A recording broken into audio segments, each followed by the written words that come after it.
Good morning students. तो हम वापस हाजिर हैं अपनी प्रवाह गणित कार्य पुस्तिका के अगले पत्रक के साथ। तो चलिए बिना देर किए शुरू करते हैं। तो बच्चों, हमारा अगला कार्यपत्रक है कार्यपत्रक 11। बच्चों, इस कार्यपत्रक में हम भिन्न के भाग पढ़ेंगे। भिन्न के भाग कैसे,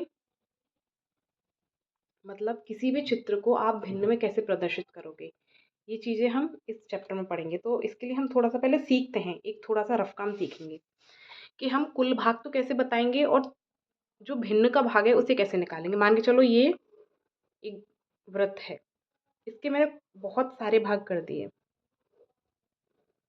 अब और ये भाग मैंने कुछ भाग मैंने फिल कर दिए, भरे हुए, जिन्हें हम कहते हैं छायांकित भाग।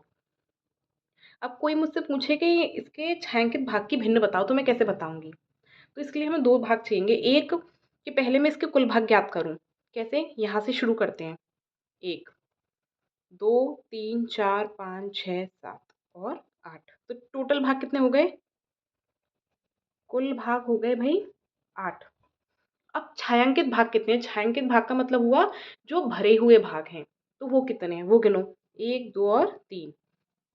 तो हमारे पास छायांकित भाग हो गए 3। तो अब मैं भिन्न कैसे निकालूंगी इसकी। इसकी भिन्न निकलेगी 3/8, यानी कि छायांकित भाग जो भरे हुए भाग हैं और बटे कुल भाग, यानी कि जितने भाग उसमें दे रखे। इस तरीके से अपन किसी भी चित्र की क्या निकालते हैं, भिन्न निकालते हैं। इसको अंश बोलेंगे, ये कहलाएगा अंश, और जो कुल भाग होगा वो क्या कहलाएगा, हर।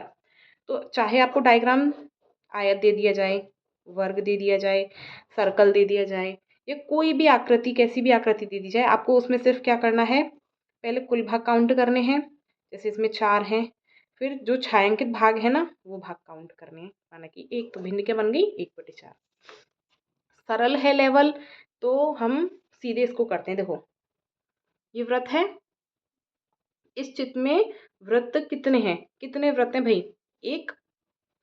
वृत्त के कुल कितने हिस्से किए गए हैं, तो काउंट करो। यहाँ से शुरू करते हैं, 1 2 3 4, 4 भाग कर दिए। रंगीन कितने हिस्से हैं, रंगीन का मतलब है छायांकित, तो कितना है 1। इस वाले में देखिए चित्र में रंगीन हिस्से यानी अंश कितने हैं, 2। ठीक है, रंगीन हिस्से ये रहे। आकृति कैसी है, वर्गाकार। ठीक है, कुल भाग काउंट करते हैं हम अपनी ओर से। 1 2 3 4 5 6 7 8। कुल भाग कितने हो गए, कुल हिस्से यानी हर कितने हो गए 8। रंगीन भाग हो गए 2। तो भिन्न क्या बन गई 2/8। ठीक है, तो इस तरीके से हम इन सवालों को हल करेंगे। अब देखिए, आपको ये आकृति दी गई है। मैंने अभी बोला था आपको आकृति कैसी भी दी जा सकती है, आकृति से कोई दिक्कत नहीं होनी चाहिए हमें। तो अब इसमें कुल भाग गिनते हैं पहले हम।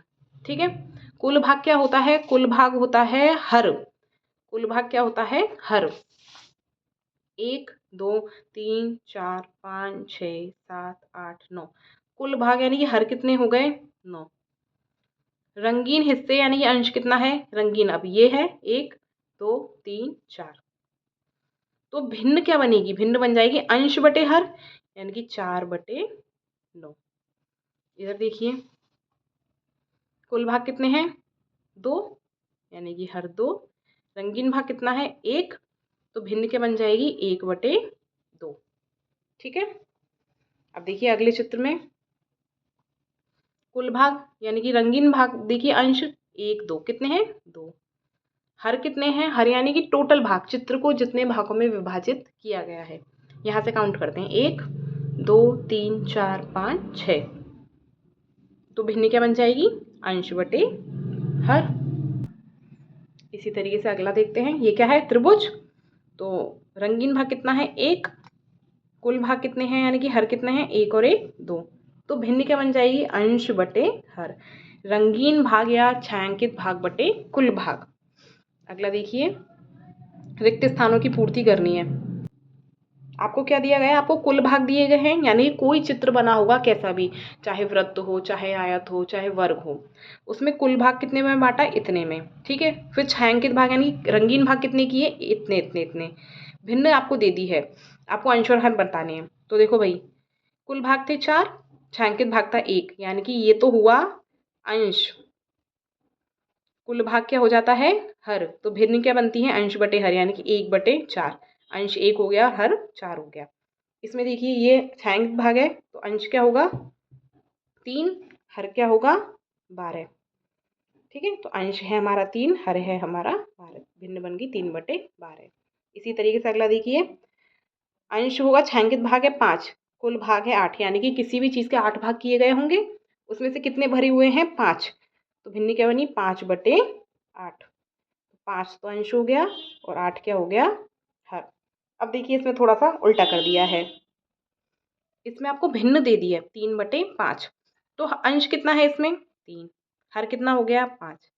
अंश किसको मानते हैं, अंश मानते हैं हम छायांकित भाग को, यानी कि कोई चित्र होगा जिसमें कितने भाग भरे हुए हैं 3, और कोई चित्र होगा जिसके 3 भाग हैं जो भरे हुए हैं, लेकिन टोटल भाग कितने रहे होंगे 5, तो कुल बराबर भाग कितने हो गए 5। तो इस तरीके से हमारा आज का कार्यपत्रक पूरा हुआ। चलिए मिलते हैं अगले कार्यपत्रक में।